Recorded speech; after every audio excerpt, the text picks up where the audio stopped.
अस्सलाम वालेकुम students, this is Ibrahim. Conceptual series हमारी खत्म होती है। आगाज करते हैं अपने एक नए स्टैंडर्ड का जिसका नाम है आइजा 550 रिलेटेड पार्टी।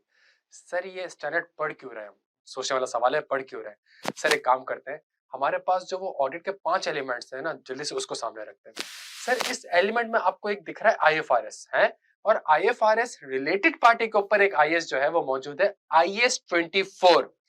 ये स्टैंडर्ड कहता क्या है आपसे? ये स्टैंडर्ड कहता है जी what are the related parties, और रिलेटेड पार्टी को मैनेजमेंट ने आइडेंटिफाई भी करना है, अकाउंट फॉर भी करना है और डिस्क्लोज भी करना है। सही है? तो इसका मतलब हो गया प्यारे बच्चों, फाइनेंशियल स्टेटमेंट में आरपी का डिस्क्लोजर जाता होगा और मैनेजमेंट की जिम्मेदारी है to prepare FS in accordance with IFRS। इसका मतलब ये हो गया प्यारे बच्चों के ऑडिटर आइजा 550 तो ऑडिटर से डील करता है। ऑडिटर की जिम्मेदारी क्या है? ऑडिटर की जिम्मेदारी है कि उसने सफिशिएंट एप्रोप्रिएट ऑडिट एविडेंस लेने हैं कि क्या फाइनेंशियल स्टेटमेंट में जितनी भी आरपी के साथ ट्रांजैक्शंस हुई हैं, क्या मैनेजमेंट ने उनको डिस्क्लोज कर दिया है? जितनी भी कंपनी की रिलेटेड पार्टीज हैं, क्या उन सबको आइडेंटिफाई और अकाउंट फॉर किया है या नहीं का ऑडिटर ने इसके ऊपर प्रोसीजर्स परफॉर्म करने हैं। ये ऑडिटर की जिम्मेदारी है और इसीलिए आइजा 550 इस दुनिया में पैदा हुआ है प्यारे बच्चों। देखिए IS 24 के हिसाब से सबसे पहले ये देख लेते हैं कि ये रिलेटेड पार्टी होती क्या है, what are the related parties, और ये स्टैंडर्ड है क्यों। सही है, इसको भी समझ लेते हैं। देखिए यार बच्चों मेरी बात सुने, रिलेटेड पार्टी के लिए IS 24 ने कहा दो चीजें, एक बंदा मतलब मैं और आप जो ह्यूमन बीइंग है वो भी रिलेटेड पार्टी हो सकती है, और कंपनी जो कि एक सेपरेट लीगल पर्सन है, सेपरेट आर्टिफिशियल पर्सन है, वो भी एक रिलेटेड पार्टी हो सकती है। कैस 7 का मैंने एक लेक्चर दिया हुआ जिसके अंदर कंपनी लॉ से, कंपनी लॉ के बैकग्राउंड से रिलेटेड कुछ केस स्टडीज मैंने देखी, वो लाजमी देख लीजिएगा तो आपको थोड़ा सा आइडिया हो जाएगा। अच्छा सर, अगर एक कंपनी उसकी जो होल्डिंग कंपनी है, उसकी जो सब्सिडरी कंपनी है, होल्डिंग कंपनी की कोई सब्सिडरी है, एक कंपनी ने दूसरी कंपनी में 20-25% इन्वेस्टमेंट की हुई है, सिग्निफिकेंट इन्फ्लुएंस है, या किसी और कंपनी ने मेरी कंपनी में 20-25% इन्वेस्टमेंट की हुई है जो कि सिग्निफिकेंट इन्फ्लुएंस है, जो कि एसोसिएट्स कहलाती है, या मेरी कंपनी का एक डायरेक्टर किसी और कंपनी में भी डायरेक्टर है कंपनीज एक्ट के हिसाब से, ये भी रिलेटेड पार्टीज है प्यारे बच्चों। तो कंपनी के केस में अगर मेरी जो होल्डिंग कंपनी होगी वो मेरी रिलेटेड पार्टी होगी। होल्डिंग कंपनी के साथ अगर मैं कोई ट्रांजैक्शंस करता हूं, मुझे फाइनेंशियल स्टेटमेंट में उनको एडिक्वेटली डिस्क्लोज करना होगा। इसी तरीके से मेरे पास जो सब्सिडरीज है उनके साथ भी अगर मैं कोई ट्रांजैक्शन करता हूं, मुझे उनको एडिक्वेटली डिस्क्लोज करना होगा प्यारे बच्चों।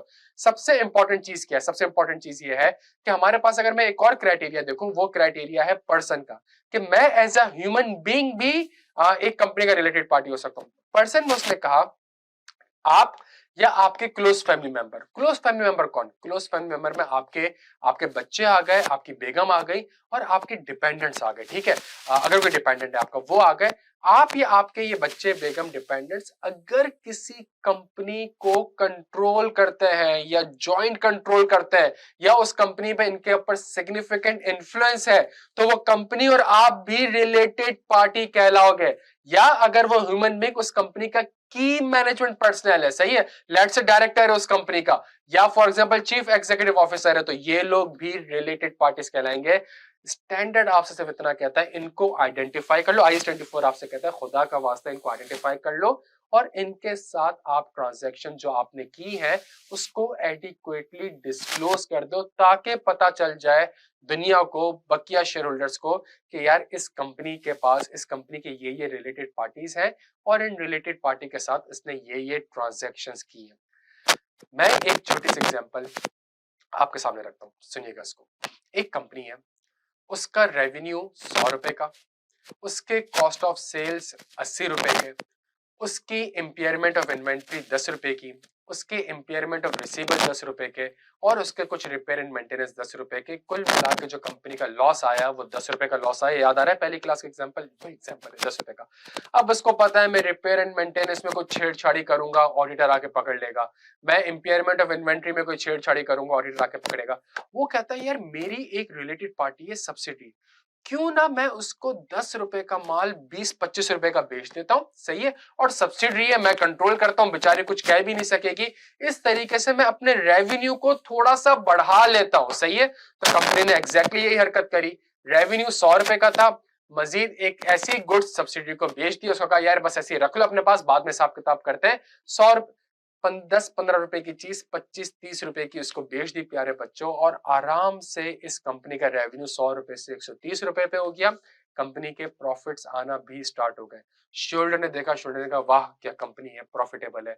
लेकिन नहीं सर, ये जो ट्रांजैक्शन इसने करी है ये रिलेटेड पार्टी के साथ करी है, और इस ट्रांजैक्शन को फाइनेंशियल स्टेटमेंट में डिस्क्लोज्ड होना चाहिए, ताकि शेयर होल्डर को पता चले कि ये जो 15 रुपए का प्रॉफिट कंपनी अब दिखा रही है, जो 10 रुपए का प्रॉफिट दिखा रही है, या जो ये 130 रुपए का रेवेन्यू दिखा रही है, इसमें 30 रुपए का तो रेवेन्यू घर के अंदर ही जनरेट किया गया है। सही है, घर के बाहर वालों को नहीं बेचा, घर के अंदर ही जनरेट किया गया है, अपनी ही सब्सिडी को जनरेट किया गया है। इसलिए ये स्टैंडर्ड की डिस्क्लोजर रिक्वायरमेंट बड़ी अहम है प्यारे बच्चों। आरपी के साथ जब आप ट्रांजैक्शन करते हैं ना, आरपी के साथ ट्रांजैक्शन करते हैं तो कुछ ट्रांजैक्शन हमारी ऐसी होती हैं जो कि नॉर्मल कोर्स ऑफ बिजनेस है। आरपी के साथ ट्रांजैक्शन करना हराम नहीं है, गुनाह नहीं है, कबीरा गुनाह नहीं है। कुछ ट्रांजैक्शन ऐसी हैं जो कि आपके नॉर्मल कोर्स ऑफ बिजनेस है और आरपी बनाते ही आप इसलिए। फॉर एग्जांपल मैं आपको छोटी सी एग्जांपल डिस्कस करता हूं। एक कंपनी थी JCL, सही, जहांगीर सिद्दीकी, बहुत बड़ा ग्रुप, ठीक है। उसकी एक सब्सिडरी थी जेएस बैंक, बहुत बड़ा बैंक है, सही है। जेएस बैंक की एक सब्सिडरी थी ब्रोकरेज हाउस जेएस ग्लोबल, ठीक है। और जेएस ग्लोबल की भी एक सब्सिडरी थी जिसका नाम था AMC, सही है, AMC थी जो कि म्यूचुअल फंड्स वगैरह में क्रिएट करती थी। यार मुझे एक बात बताएं, बैंक का बिजनेस है कि वो शेयर्स वगैरह कंपनी के खरीदते हैं। तो जब बैंक को शेयर्स खरीदना होगा, जब जेएस बैंक को शेयर्स खरीदने होंगे किसी भी कंपनी के, तो क्या वो आरिफ हबीब के ब्रोकर के पास जाके खरीदेगा, या वो उसका जो अपनी सब्सिडी, जो उसका अपना ब्रोकरेज हाउस है, वो वहां से करेगा? सर कॉमन सेंस वाली बात है सर, अपना एक ब्रोकरेज हाउस है, घर का बिजनेस है, तो सर उन्हीं के साथ करेगा। क्यों भाई? इसी तरीके से आप सोचें, जेएस ग्लोबल के पास ठीक ठाक पैसा पड़ा हुआ है, वो क्या किसी और बैंक में पैसा जमा कराएगा कि वो जेएस बैंक में एक अकाउंट खुलवाएगा और वहां पे पैसा जमा कराएगा? तो इसका मतलब है सर, ये जो ट्रांजैक्शंस हो रही हैं ये रिलेटेड पार्टी ट्रांजैक्शन है। आईएस कहता है मुझे कोई मसला नहीं है, करें आप, बिल्कुल करें, बस इसको एडिक्वेटली डिस्क्लोज कर दें। ये ट्रांजैक्शन आपके पास कहलाती है normal course of business transaction है। ये नॉर्मल कोर्स ऑफ बिजनेस है बच्चों। कुछ ट्रांजैक्शंस ऐसी होती हैं जो कि outside the normal course of business भी होती है, जो कि कंपनी का बिजनेस होता नहीं है। जेएस बैंक ने अगर शेयर्स खरीदने हैं और वो अपने ही ब्रोकरेज हाउस के थ्रू शेयर्स परचेस कर रहा है, ये उसका बिजनेस है। जेएस के पास पैसा पड़ा हुआ है, अगर वो अपना पैसा जेएस बैंक में रखवा रहा है, बैंक का काम है पैसे की कस्टडी रखना, ये उसका बिजनेस है, ये नॉर्मल कोर्स ऑफ बिजनेस है। कुछ ट्रांजैक्शंस ऐसी होती है प्यारे बच्चों जो कि outside the normal course of business होती है, जो कि कंपनी का बिजनेस नहीं है, कंपनी का ऑपरेशन नहीं है। यहाँ पे आपको स्टैंडर्ड कहता है कि इसके ऊपर थोड़ी तवज्जो देनी है। याद आ रहा है significant risk, special audit consideration, इसके ऊपर थोड़ी तवज्जो देनी है। यहाँ पे फ्रॉड के चांसेस भी हो सकते हैं। फॉर एग्जांपल, एक कंपनी है, देखती है मैं लॉसेस में हूँ, वो एक काम ये करती है, वो अपना प्लांट एंड मशीनरी अपनी सब्सिडी को बेच देती है और 10 दिन बाद वो वापस से खरीद लेती है। जहां उसने बेचा 100 रुपए की चीज 500 रुपए की बेची, 400 रुपए का gain on disposal year and पे रिकॉर्ड कर लिया। यार आपका बिजनेस तो पेन बनाना था, पेन बेचना था, ये क्या आपने ट्रांजैक्शन करी कि आपने प्लांट ही बेच दिया, लैंड बेच दी, अपनी फैक्ट्री बेच दी, अपना हेड ऑफिस बेच दिया और 10 दिन बाद सब्सिडी से वापस खरीद दिया और एक गेन ऑन डिस्पोजल आपने ईयर एंड पे रिकॉर्ड कर लिया। कुछ transaction outside the normal course of business भी होती है, जिसके ऊपर इंशाल्लाह हम एक सेपरेट प्रॉपर वीडियो बनाएंगे, ठीक है। आगाज करते हैं प्यारे बच्चों आइजा 550 से। तो आइजा 550 पढ़ने से पहले हमें यह समझना जरूरी था कि आइजा 550 इस दुनिया में आया क्यों, IS 24 के वजह से आया। और आइजा 550 आपसे चाहता क्या है? आइजा 550 आपसे सिर्फ 2 से 3 चीजें चाहता है। पहली चीज, रिलेटेड पार्टी के ऊपर रिस्क आइडेंटिफाई कर लो और असेस कर लो। दूसरा काम, उस रिस्क के अगेंस्ट कुछ ऑडिट प्रोसीजर्स परफॉर्म कर लो। प्यारे बच्चों आ जाए एक साफ पर्चे पे, और साफ पर्चे पे जो हमने इतनी सैर करी कॉन्सेप्चुअल फ्रेमवर्क की, तो हमारा पहला काम क्या था? हमारा पहला काम था प्लानिंग। हमारा दूसरा काम क्या था? हमारा दूसरा काम था परफॉर्मेंस। आए प्यारे बच्चों रिलेटेड पार्टी की प्लानिंग करते हैं। सर प्लानिंग में हम क्या करते थे? सर प्लानिंग में हम आईजा 315 के हिसाब से ऑडिट रिस्क को आइडेंटिफाई करते थे और असेस करते थे। बच्चों रिलेटेड पार्टी में भी रिस्क को आइडेंटिफाई करते हैं और असेस करते हैं। सर लेकिन रिस्क को आइडेंटिफाई और असेस करने के लिए क्या करना पड़ेगा? Sir risk assessment procedures perform करने पड़ेंगे। आ जाए बच्चों रिस्क असेसमेंट प्रोसीजर परफॉर्म करते हैं। सर रिस्क असेसमेंट प्रोसीजर क्या था? इंक्वायरी। सर इंक्वायरी किससे करूं? सर मैनेजमेंट से इंक्वायरी करें। सर मैनेजमेंट से इंक्वायरी क्यों करूं? Because management is primarily responsible to prepare FS in accordance with IFRS. Sir management से इंक्वायरी करते हैं। सर क्या इंक्वायरी करूं? भाई साहब रिलेटेड पार्टी के नाम बता दें, उनके साथ क्या रिलेशनशिप है, आपका होल्डिंग है, सब्सिडरी है, वो बता दें, और रिलेटेड पार्टीज के साथ आपने क्या ट्रांजैक्शंस की हैं मुझे वो बता दें। जबरदस्त, 3 चीजें हमारे सामने प्लॉट होके आ गई। उसके बाद सर आरपी में तो एरर और फ्रॉड के चांसेस बहुत ज्यादा है, आरपी में एरर और फ्रॉड के चांसेस बहुत ज्यादा है। तो मैनेजमेंट से एक और इंक्वायरी करते हैं और उनसे कहते हैं भाई आप बताएं आपके पास क्या इंटरनल कंट्रोल है। याद आ रहा है एरर और फ्रॉड को प्रिवेंट करने के लिए इंटरनल कंट्रोल का होना जरूरी है। तो अगली इंक्वायरी मैनेजमेंट से कि भाई इंटरनल कंट्रोल बताएं, आपके पास क्या इंटरनल कंट्रोल मौजूद है कि आपने सारी की सारी आरपी को आइडेंटिफाई कर लिया है, अकाउंट फॉर कर लिया है और डिस्क्लोज कर दिया है। आपके पास क्या कंट्रोल है, क्या प्रोसेस आपने डिजाइन किया हुआ है। दूसरी चीज, आरपी के साथ अगर कोई ट्रांजैक्शन होती है तो उनको कौन ऑथराइज करता है और कौन अप्रूव करता है। तीसरी सबसे इंपॉर्टेंट चीज, अगर आरपी के साथ कोई transaction outside the normal course of business होती है तो उनको कौन ऑथराइज करता है और अप्रूव करता है। जहां आपने ये काम किए आपको बहुत सारी रिलेटेड पार्टीज पता चली, उनके साथ बहुत सारी ट्रांजैक्शन पता चली। अगला काम आपने ये सारी की सारी इंफॉर्मेशन इंगेजमेंट टीम से भी शेयर करनी है। वो जो पूरी टीम ऑडिट करने आ रही है उसके साथ भी शेयर करनी है। समझ आ रही है बात क्यों? बिकॉज आरपी के साथ ट्रांजैक्शन होती है, 3-4 अकाउंट्स बैलेंस हिलते हैं ना। आपने सेल भी करी, आपने परचेज भी करी, गेन ऑन डिस्पोजल भी रिकॉर्ड हुआ, पैसा आया भी, पैसा गया भी, लैंड भी बेची। तो जब बहुत सा तो आपने आरपी की इंफॉर्मेशन को पूरी एंगेजमेंट टीम के साथ करना है। बच्चों ये जो प्रोसीजर्स आपने करे हैं ना, ये रिस्क असेसमेंट प्रोसीजर्स कहलाते हैं। इससे आपको रिलेटेड पार्टी पे कोई ना कोई रिस्क आइडेंटिफाई होगा। सर कौन कौन से रिस्क आइडेंटिफाई होंगे? सर सबसे पहला रिस्क आपको जो आइडेंटिफाई होगा वो होगा कि मैनेजमेंट ने आपको सारी की सारी आरपी बताई नहीं है। Completeness of the related party, management ने सारी की सारी आपको आरपी कम्युनिकेट नहीं करी। ये आपका पहला ऑडिट रिस्क है।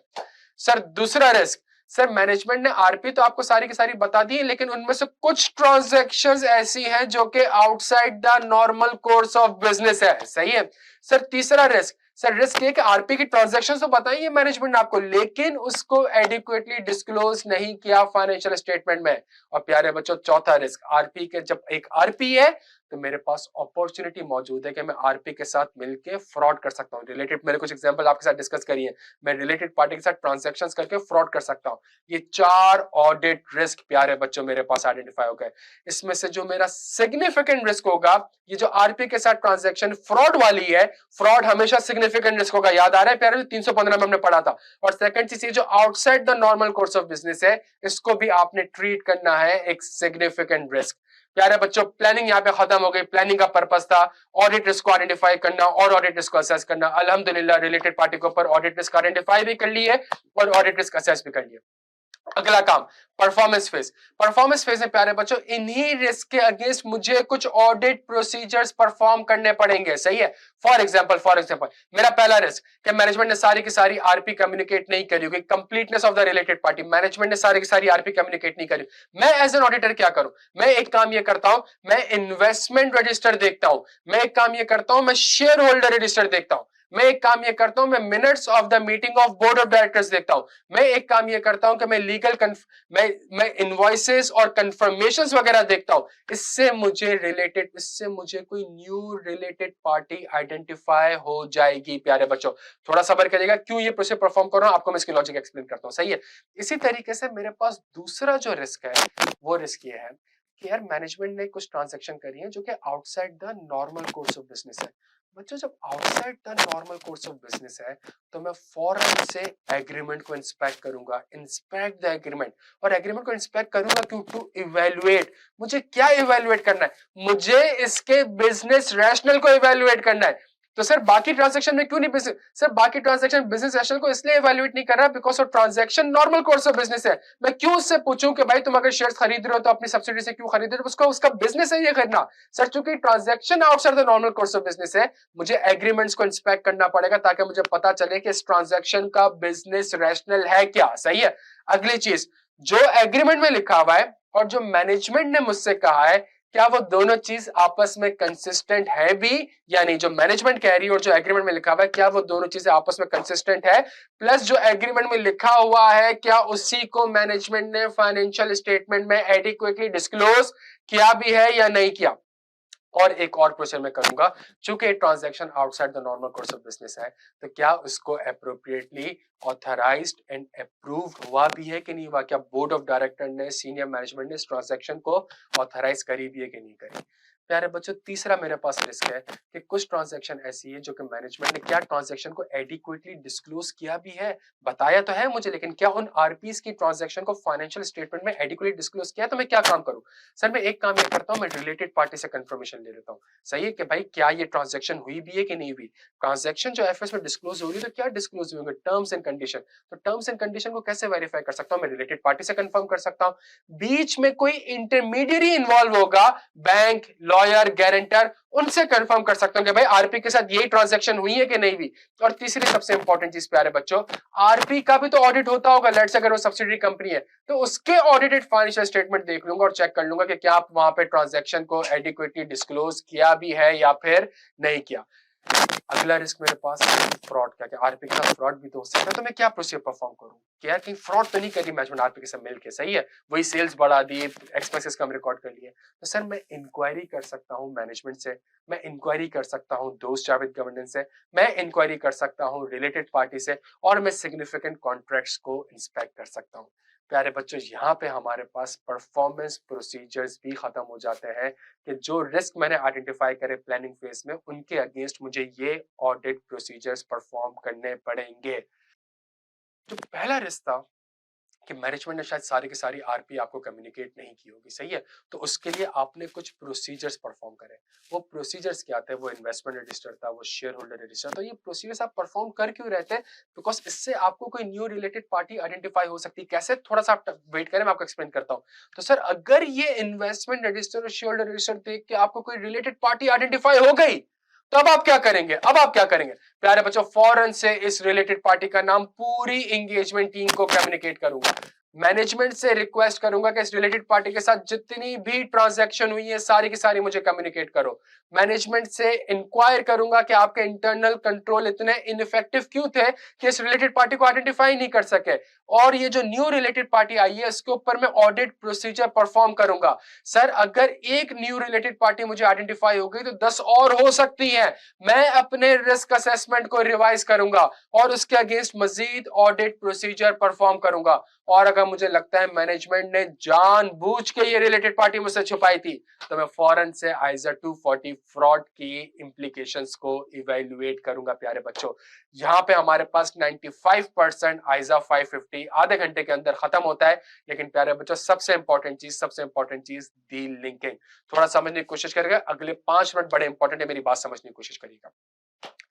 हमारी जिम्मेदारी क्या? हमारी जिम्मेदारी की क्या सारे की सारी आरपी मैनेजमेंट ने आइडेंटिफाई अकाउंट फॉर डिस्क्लोज कर दी है। सारे बच्चों ऑडिट की सैर कराई थी। पहला स्टेप क्या होता है? प्लानिंग। मुझे प्लानिंग करनी है, सही है, इसका मतलब है मुझे आरपी के ऊपर रिस्क आइडेंटिफाई करना है। जब मुझे किसी भी चीज के ऊपर रिस्क आइडेंटिफाई करने होंगे तो फौरन से आपके जहन में कॉन्सेप्चुअल फ्रेमवर्क में आइजा 315 आना चाहिए। आइजा 315 क्या कहता था? आइजा 315 कहता था कि रिस्क आइडेंटिफाई करने के लिए अंडरस्टैंडिंग ऑब्टेन करनी होती है, और अंडरस्टैंडिंग ऑब्टेन करने के लिए रिस्क असेसमेंट प्रोसीजर्स परफॉर्म करने होते हैं। और रिस्क असेसमेंट प्रोसीजर क्या है? इंक्वायरी है, सही है। आइजा 315 कहता था obtain the understanding of the entity and it's environment including it's internal control. चूंकि अब ये आइजा 315 हम रिलेटेड पार्टी के स्टैंडर्ड में अप्लाई कर रहे हैं, तो इस पे हम ऑब्टेन करेंगे अंडरस्टैंडिंग रिलेटेड पार्टी की, और रिलेटेड पार्टी से रिलेटेड क्या इंटरनल कंट्रोल्स है इसकी अंडरस्टैंडिंग ऑब्टेन करेंगे। और इसके लिए मुझे रिस्क असेसमेंट प्रोसीजर परफॉर्म करना होगा जो कि कहलाएगा इंक्वायरी। तो मैंने मैनेजमेंट से इंक्वायरी भी कर ली और मैंने इंटरनल कंट्रोल भी देख लिया। गौर से देखिएगा इन प्रोसीजर्स को, इसमें आपको आइजा 315 की झलक दिख रही होगी प्यारे बच्चों, सही है। जहां मैंने ये काम करे, मुझे 4 ऑडिट रिस्क आइडेंटिफाई हुए, 4 ऑडिट रिस्क आइडेंटिफाई हुए। इन 4 ऑडिट रिस्क को भी गौर से देखें प्यारे बच्चों। इन 4 ऑडिट रिस्क में से what is audit risk? FS में not be equal to IFRS. तो आईएफआरएस क्या कहता है कि सारी की सारी आरपी को आइडेंटिफाई करो। द रिस्क इज मैनेजमेंट ने सारी की सारी आरपी मुझे आइडेंटिफाई नहीं करेगी, जो कि आपके स्क्रीन में पहला रिस्क आपको दिख रहा है। What is audit risk? FS में not be equal to IFRS. Management ने आईएस 24 कहता है आरपी के साथ ट्रांजैक्शन को डिस्क्लोज करो। द रिस्क इज मैनेजमेंट ने आरपी के साथ ट्रांजैक्शन को एडिक्वेटली डिस्क्लोज नहीं किया होगा। अपनी स्क्रीन में रिस्क नंबर 3 को देखिए प्यारे बच्चों। इस तरीके से मैं 4 ऑडिट रिस्क आइडेंटिफाई करता हूं। जब मैं 4 ऑडिट रिस्क आइडेंटिफाई करता हूं तो मैं इसकी असेसमेंट भी करता हूं। असेसमेंट या तो नॉर्मल रिस्क होगी या सिग्निफिकेंट रिस्क होगी। सिग्निफिकेंट रिस्क के लिए अगर किसी चीज में एस्टिमेट्स है या फ्रॉड है या outside the normal course of business है, it shall be treated as a significant risk. Conceptual framework में पढ़ाया था। तो इनमें से 4 रिस्क में से कौन सा रिस्क आपको ऐसा लग रहा है जिसमें फ्रॉड का वर्ड आ रहा है? जो फ्रॉड का वर्ड आ रहा है वो हमारे पास सिग्निफिकेंट रिस्क होगा। इसमें से कौन सा ऐसा रिस्क है जिसमें आपको outside the normal course of business का वर्ड दिख रहा है? जो outside the normal course of business होगा उस पर आपको स्पेशल तवज्जो देनी होगी and that risk shall be treated as a significant risk. प्यारे बच्चों, रिस्क आइडेंटिफाई हो गया। आज 315 दो ही तो बातें कहता था, रिस्क को आइडेंटिफाई करो और असेस करो।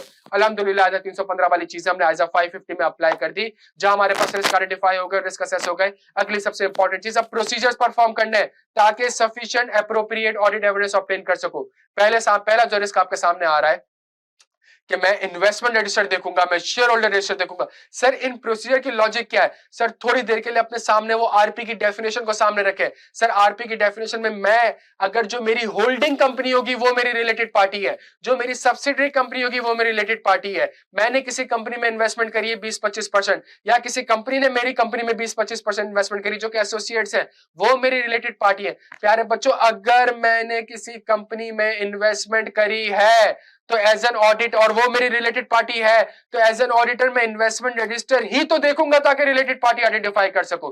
इसी तरीके से अगर मेरी कोई होल्डिंग कंपनी है तो उसने मेरे शेयर्स में इन्वेस्टमेंट करी हुई होगी, उसने मेरे शेयर्स एक्वायर किए हुए होंगे, तो मैं शेयर होल्डर रजिस्टर देखूंगा तभी तो होल्डिंग कंपनी आइडेंटिफाई करूंगा। प्यारे बच्चों, तो ये investment register, share holder register, और अगर आप देखें कि जितनी भी रिलेटेड पार्टी से ट्रांजैक्शन होती है उसको वो बोर्ड अप्रूव करता है, तो जब तक मैं मिनट्स ऑफ द मीटिंग नहीं देखूंगा मैं कैसे वो ट्रांजैक्शन आइडेंटिफाई कर लूंगा? तो minutes of the meeting of board of director. प्यारे बच्चों, जहां मैंने ये प्रोसीजर परफॉर्म करे, देयर इज अ पॉसिबिलिटी कि मुझे न्यू रिलेटेड पार्टी आइडेंटिफाई हो सकती है। जब मुझे न्यू रिलेटेड पार्टी आइडेंटिफाई होगी, आइजा आपसे कहता है अब तक मैंने तुम्हें जितना पढ़ाया, अब तक मैंने तुम्हें जितना बताया, वो सारे के सारे प्रोसीजर वापस अप्लाई करते रहो। अपनी स्क्रीन के लेफ्ट साइड पे देखते रहेगा मेरे प्यारे बच्चों, राइट साइड पे देखते रहेगा। सुनिएगा मेरी बात गौर से।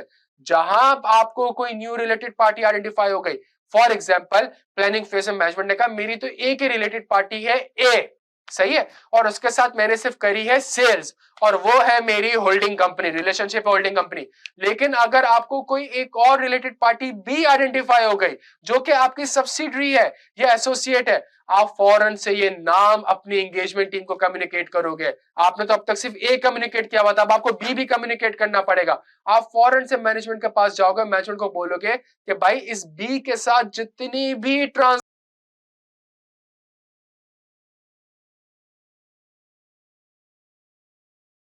सारी की सारी मुझे कम्युनिकेट करो, बिकॉज आपकी जिम्मेदारी है, सही है। उसके बाद आप मैनेजमेंट के इंक्वायर करोगे कि आपके इंटरनल कंट्रोल इतने इनइफेक्टिव क्यों थे कि ये बी को आइडेंटिफाई नहीं कर सके, और ये जो बी के साथ नई रिलेटेड पार्टी आपकी आइडेंटिफाई हुई है उसके ऊपर आप ऑडिट प्रोसीजर परफॉर्म करोगे। फिर आप सोचोगे यार बी तो मैंने आइडेंटिफाई करी, बी मैनेजमेंट ने आइडेंटिफाई नहीं करी, तो सी भी तो हो सकती है, डी भी तो हो सकती है। तो अपने रिस्क असेसमेंट को आप रिवाइज करोगे प्यारे बच्चों, ताकि अगर कोई और रिलेटेड पार्टी भी है वो भी आपको पता चल जाए। और अगर बी के साथ कोई 2 नंबर ट्रांजैक्शन करी है जिसकी वजह से जानबूझ के मैनेजमेंट आपको छुपा रही है, प्यारे बच्चों, आप अपने फ्रॉड की इंप्लीकेशंस को भी इवेलुएट करोगे। दिस इज आइजा 550 प्यारे बच्चों। इंशाल्लाह नेक्स्ट क्लास में मजीद कॉन्सेप्ट, मजीद प्रैक्टिकल एग्जाम्पल और मजीद ड्राफ्टिंग के साथ आएंगे। अपना बेहद ख्याल रखिएगा, फीडबैक देना ना भूलिएगा। Thank you so much.